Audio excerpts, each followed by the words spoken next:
Today I am taking you through the process of stitching this hoop, from transferring the lyrics of The Black Dog by Taylor Swift onto the fabric to creating each of the layers. I will take you through some troubleshooting tips if you are working on a hoop like this, little tips and tricks that I have, and it will be entertaining, of course. The video is about a half hour, even though the actual slow stitching of a hoop like this takes much longer. You can at least see all of the thought process that I put into building up a hoop like this. And I hope you enjoy it. I will list all of the supplies that I used, where you can find them. You might need to fast forward at parts when I talk about cutting up vintage linens and jewelry. So just go in knowing that I talk about that. But I hope you enjoy this video into the process of creating a hoop.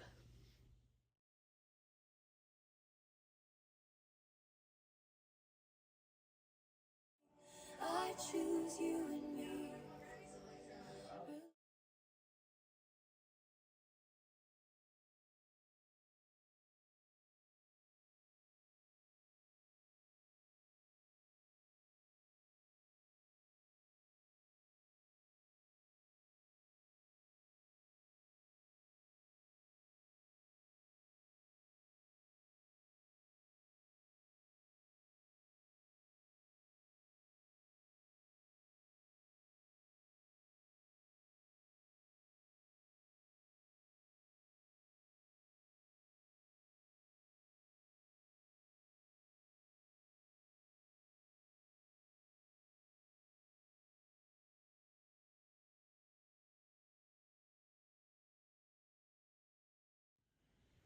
My next layer of this, before I think about any other embroidery, beads, anything, my next layer is going to be all the trims.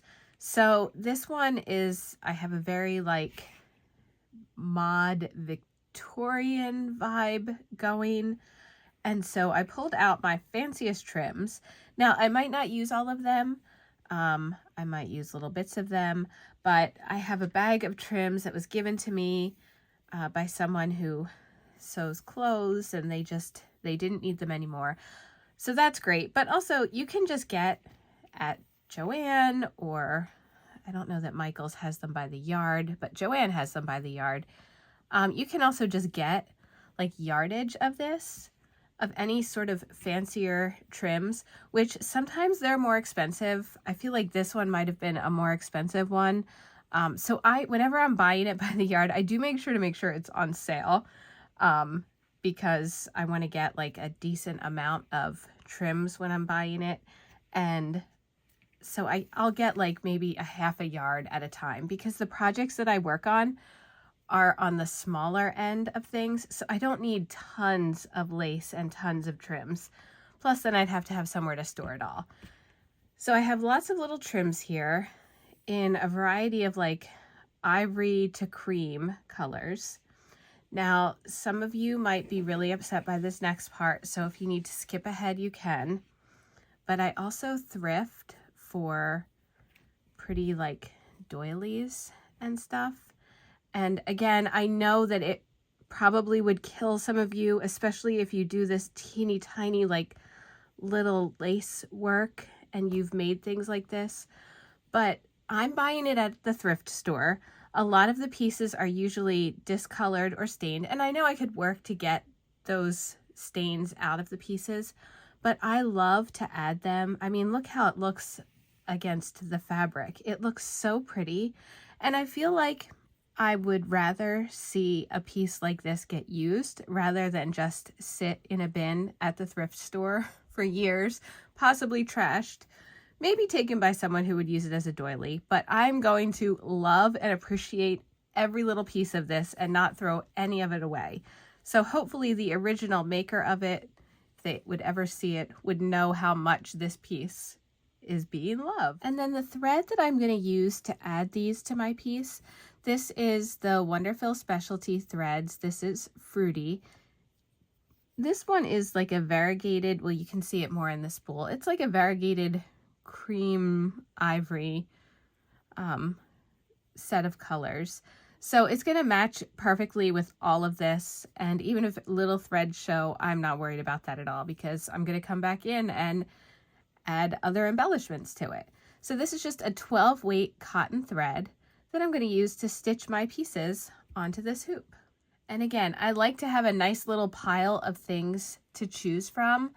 It doesn't mean I'm going to use every bit of this in my embroidery, but as I'm looking at the placement of things, I do like to have some choices, and that gives me ideas for what I want to do on my project.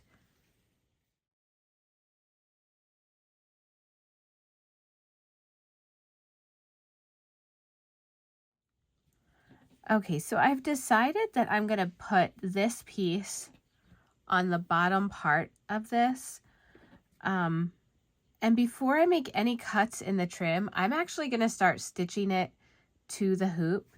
If you look, there's lots of places where all of these pieces are connected and intertwined. So you make one cut and things are going to start unraveling. So that's why I want to make sure of my placement first.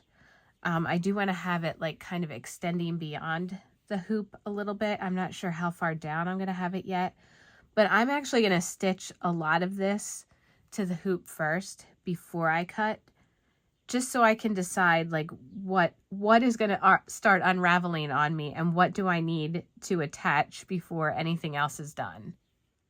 And so that's why these Clover Wonder Pins are super handy, because I can start pinning it in place, and these pins will delicately hold each section so that it's not moving around while I'm stitching this. So I'm just going to decide, I do want this piece here centered. And so then I'll have two that are both extended off. And then I'm going to be making a cut here so that you're not going to see any of this piece or any of this piece. And that also means that I'm going to have to decide what I'm doing with these little circles here. I actually might come up a tiny bit or go down a tiny bit so that the circles aren't going to be a problem, and I do have more extended off then.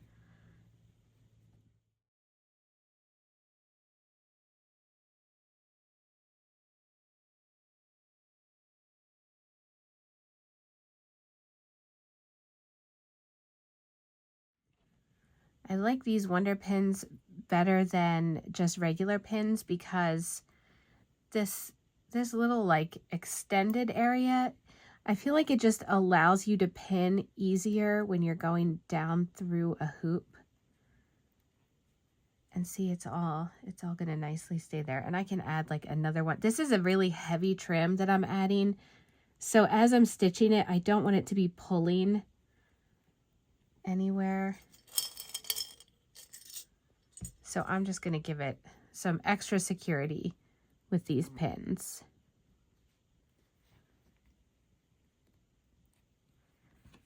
Okay, there we go. So now it's time to stitch. So I have my needle threaded. I am going to start just from this end, and I'm going to go through, and you can see that there's little, like just little places that I can cross over with my needle and thread, and that's what I'm going to be doing. I'm going to stitch along the top first, and then I'm going to go back and just stitch these little areas here. So I want to have the whole top part done before I get to this bottom part where I'm going to be cutting things.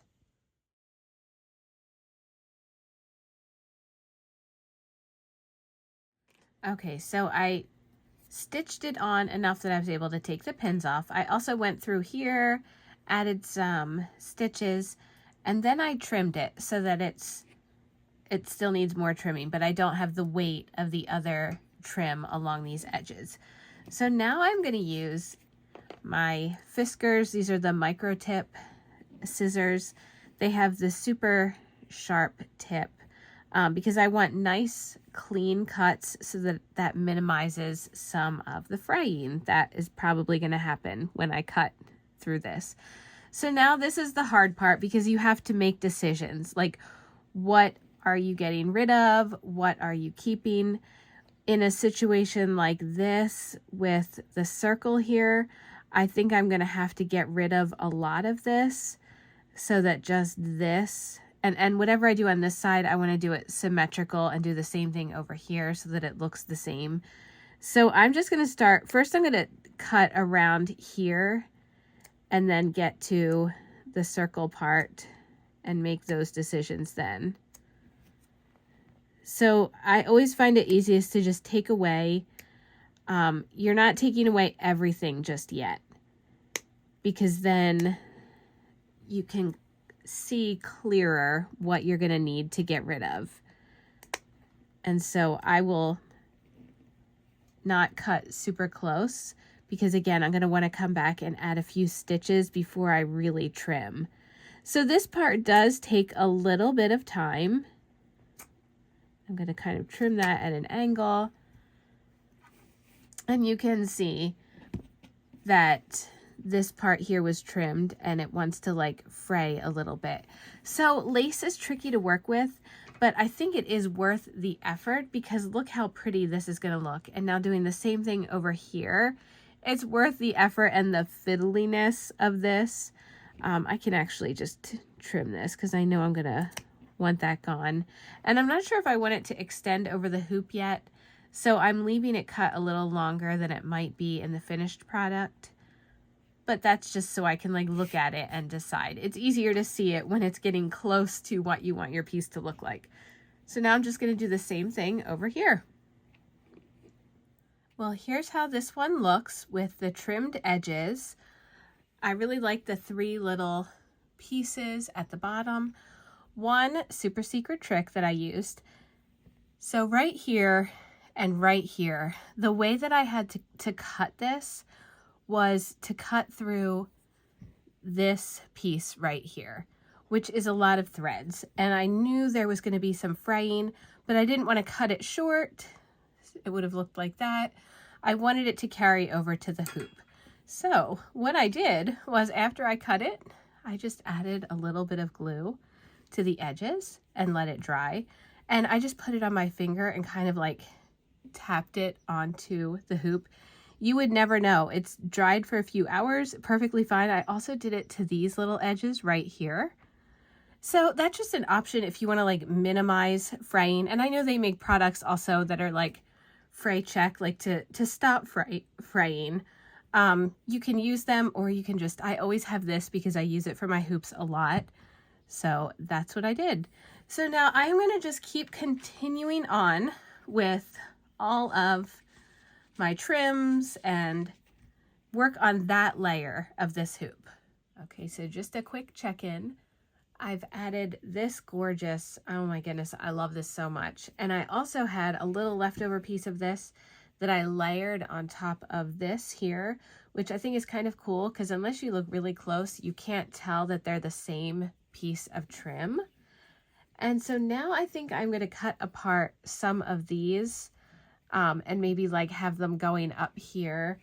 And then again, I'll tell you before I do this, you might have to look away for this part. I'm going to do the same thing over here with this. Well, here is the finished layer 2. So we have layer 1 with the words, and I'm going to get these little blue marks out of here. I always wait until the end for that. And I'm just going to take like a little Q-tip with some water and just go inside of each letter, and that will erase those watermarks. So let's see, I have 2 layers of the lace here, and then I put a 3rd layer here. Now I'm going to put something on either side of this, so that abrupt ending there is going to go away because it's going to be covered with something. I'm thinking a bead on each side. We have the 2 flowers here that I cut from this trim, and that this trim is very easy to trim apart. So you're basically, what I did was just cut with my super sharp Fiskars scissors, just gently all the way around this, and then stitched it on. And there's enough with this 12 weight thread, there are enough areas that you can just hide little stitches and you don't even see any of the stitches on this area.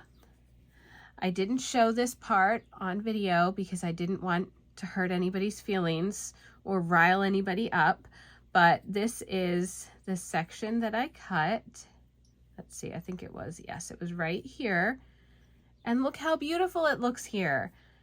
I think I really love how this looks. I used an extra piece that we had cut away from down here and placed it up here.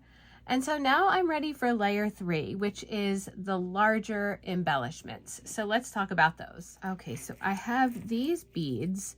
These are from the Glass Garden Bead Collection by John Bead, and I love, they're kind of like a champagne colored, and I can see them just going really well with this. I'm probably going to use some of these flower sections because I do like that color, and possibly even this little shape, which is kind of like faceted and adds a lot of shine to the piece. So I have this strand, these 4 strands of beads. I also have some darker beads. So I was at Michael's the other day and picked up, these are check glass beads in various shapes. I wanted to bring more of the black, like I have the black for the words, but I wanted to bring that throughout too. I have these glass beads. I'm gonna have to cut these apart just with wire cutters. Or actually it looks like it's gonna be really easy just with a pair of pliers. Probably even with my fingers. Yeah, look at that. So I can take those off, tuck them around. Oh, it might look kind of cool if I add them to this part here, or maybe even, yeah, we're gonna have to see. I'm gonna play around with those. So we have that. This is a vintage piece of like embellishment that I was given in a bag of like old beads from someone who used to make jewelry. I'm thinking that I might place that, I'm gonna tuck that somewhere up here to, again, give it some shine. We want some other colors throughout. Even though I'm tempted to keep just this color, the cream color, I do want more neutrals scattered throughout and definitely some more sparkle. So I'm going to be using this. I have a few buttons, and I'm not sure. Again, I pull out a lot of stuff to see what I'm going to use, and I might not use all of it, and I'm probably going to have to dig through my stash and find more. But I have this is a really cool button that I picked up. I've had it for a long time and I really like it. And I think it might look cool to have maybe in the center of that. I think I might like that. So this type of button, I'm gonna have to cut like a very tiny hole here and insert this through the fabric and then kind of secure it from behind. But I do like how that's gonna look there. And then here's one other piece that's not going to be super popular, kind of like cutting apart a doily. So I have a lot of jewelry that I have bought at thrift stores, just like costume jewelry. There was a place right down the road from me, and I got a lot of these pieces for like $2 a piece, which is really cool. But this one, I love this piece, and I bought it mostly for the charms that are on here because they're just really neat. Again, I don't think it's like, I think it really is just costume jewelry. I don't think it's super old or anything, but I'm probably going to be cutting this apart. I have to think about it. I bought it because I liked this chain a lot. It's like a cool chain. So I'm going to think about this, but that is one of my options for embellishing on here. So I'm going to play around with this and see what I come up with, and I will show you when layer 3 has been completed.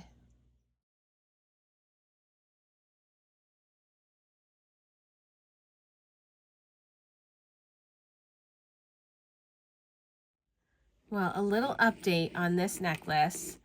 I was going to cut this. I bought this with the intention of cutting it to bits. I love this piece of chain right here. I thought it was really unusual. I like these tacky little diamondy shaped beads here. I really like this pretty like chain with the lace throughout it. All these little charms. And then especially I love this like cameo here. But here's the deal. I can't cut it. I tried, and I like it too much as a necklace, I think. So I am going to hold off on that decision, and we will see what happens. But I don't think I'm going to cut it for this project. Now I also made a bow, and this is just some ribbon that I had. And here's what I have so far with the, you can see I'm like in the middle of stitching because I'm trying to decide if I want to add like a little cluster of beads throughout here. So I'm kind of pausing on that, and I was just playing with this piece of ribbon on my desk.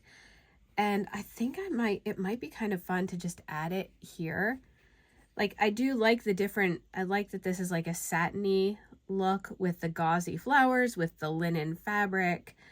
We've got the like sparkle and shine. Like I like the different textures. And so I think I'm just going to stitch that right there. And then it's overhanging this, which I think is kind of cool too. So now that I have that on there, all I'm going to do is just take a little thread, and I might even put a bead there. I'm going to see what it looks like first. I do have this little charm that is kind of pretty. This is just one of the Tim Holtz embellishments. So this one I did not cut off of a necklace.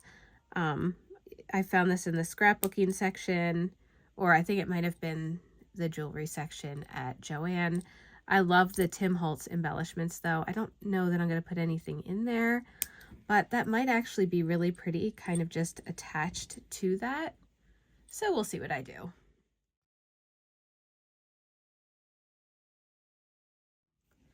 Well, I think I'm leaving it this way for now because I just really like this color palette, and I don't know that I want anything distracting on the center of the flower. It's kind of its own thing here. So I'm going to leave that as is for now.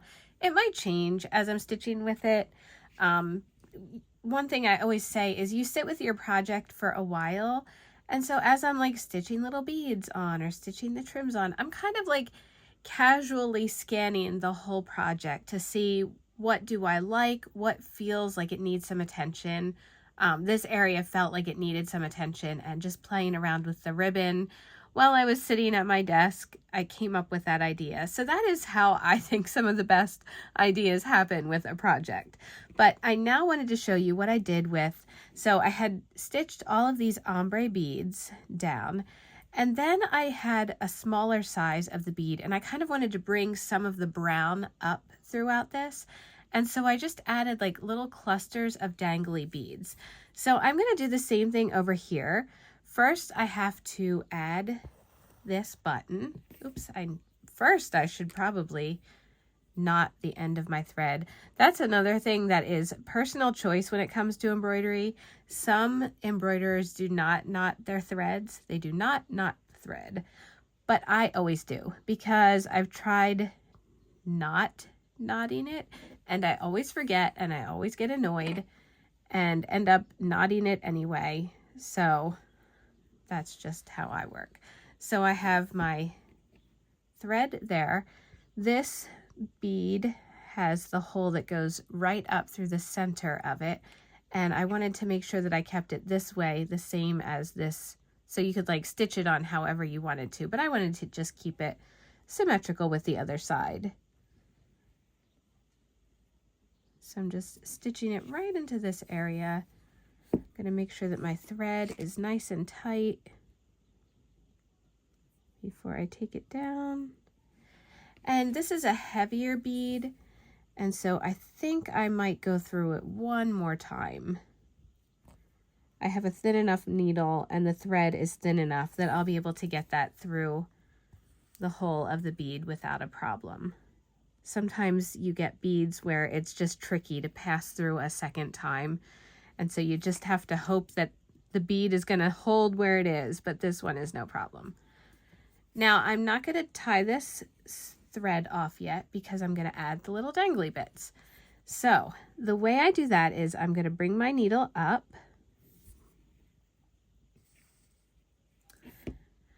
and here are my little beads. So I'm stitching the part that's going to be closest to the flower. So those are my clear beads. So I'm just going to put one clear bead on there, or I'm going to put two of the clear beads. And then the next color is like a very light, like champagne color. And then I have my darker, like amber colored bead. So I'm going to start with just 4 beads. Now to get it to dangle on here, I take my 4th bead and I just kind of push it aside because I don't want to pass my needle through there. I'm going to pass my needle a second time through these 3 beads, and I'm going to pull it through. Now the key with this is keeping the tension. You don't want the bead, see all these fiddly little bits. If you pull too tight, it's just going to hang at a weird angle and it doesn't look right. Like it's kind of standing off the fabric in a way that I don't want it to be.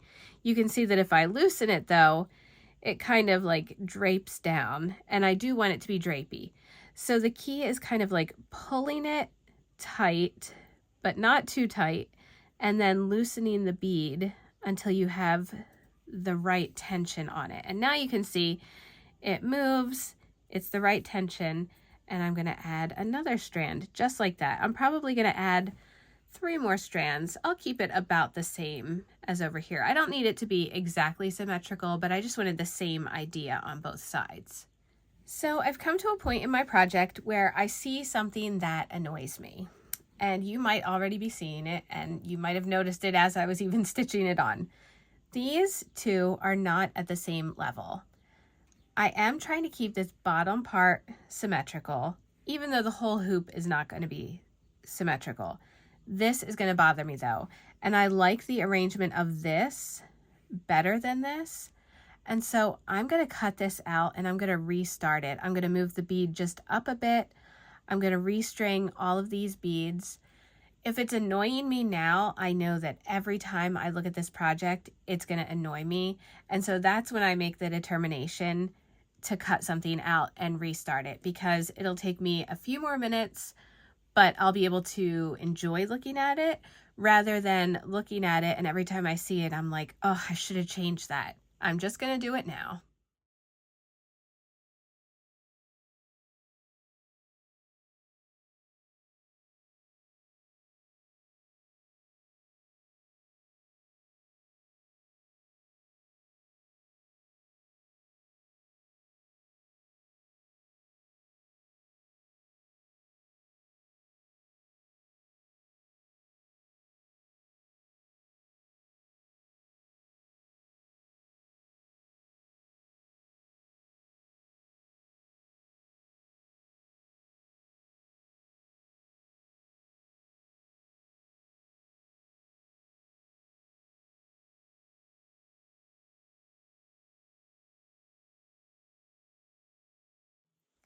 So there it is. I think it's much better. I'm much happier with it. I even added an extra little strand of beads because I liked how that looked over here. And so now I'm not going to be focusing on that every time I look at the hoop. So here is your permission to go ahead and cut out what you don't like and restitch it until you do like it.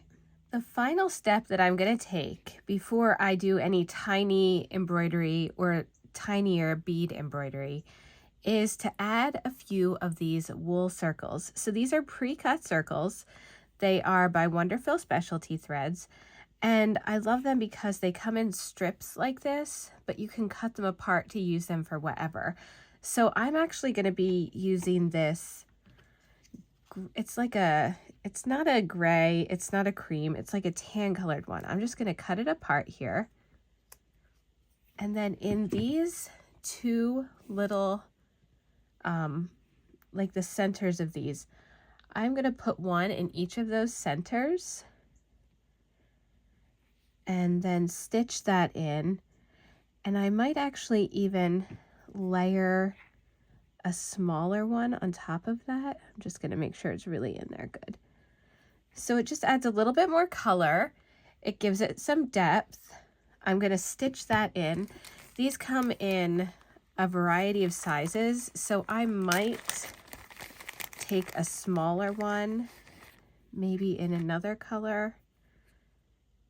I'm not sure. I might leave it like that for now, and then I can always go back as I'm looking at it and decide to add other other things inside. But for now, I'm just going to stitch those in. So I added another bow here. I stitched the centers here. I added 2 champagne colored beads from my stash. And now I'm going to work on this tiny little area up here. So I was thinking of leaving this cream colored and just doing like a cream colored bead inside each one, maybe echoing that champagne sort of color. But then as I looked at it, I realized I've added bits of black to the whole piece.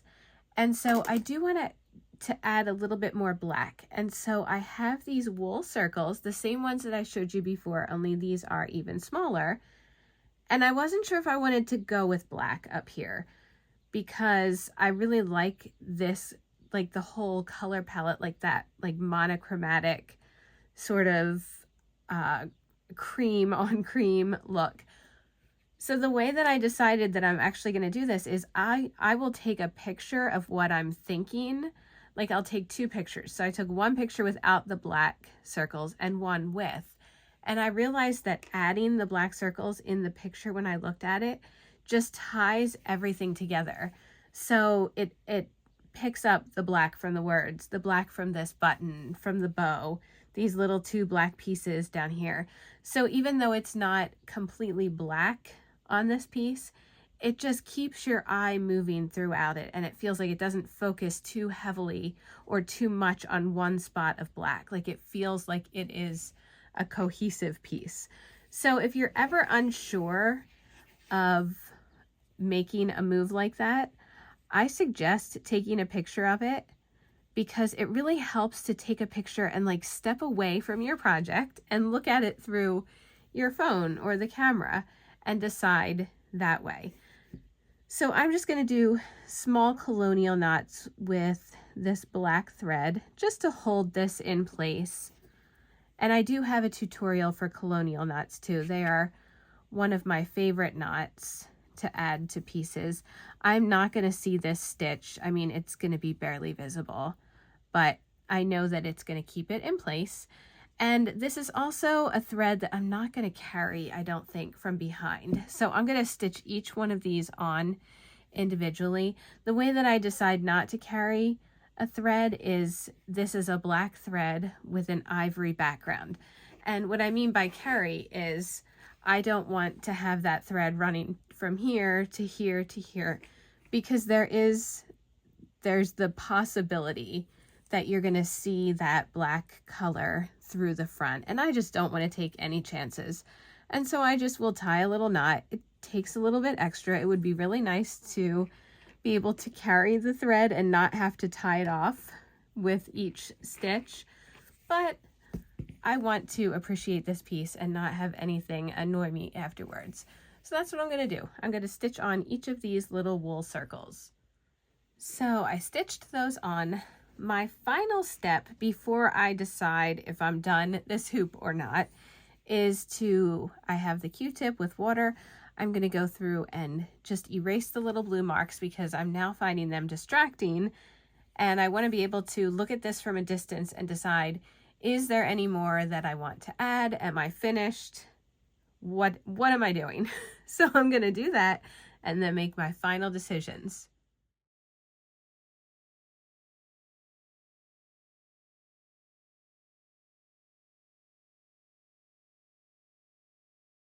I feel like this is an important moment to remind you that if you're doing a project like this and you have used a water-soluble pen or pencil, it's good to check before you start stitching and make sure that your threads are color fast. Because if these threads were not color fast and I'm taking water onto them, especially if it's like a red or you know, a darker color. I mean, even the black could be a problem. If it's not color fast, it means that if water hits it, the color is going to come off. And even if it doesn't come off a lot, coming off just a little bit and blurring onto the fabric is going to be a problem. And you don't want to spend all the time stitching this to only have it like be ruined because the threads aren't water fast or aren't color fast. So that's just something I always double check. The majority of the threads that I use are color fast. Every once in a while, I end up using a hand-dyed thread, and it's just one that I need to be a little bit more careful with. So I'm not saying don't use them. They're beautiful to add to your work. It's just something you want to be aware of if your embroidery is going to be something that's worn and washed, or if it's a quilt and you're adding it and it is going to get washed frequently, or just be against your body with the body heat, that could also make the colors just kind of run. So just be careful with your threads if you're going to be making a project that's going to have water on it ever.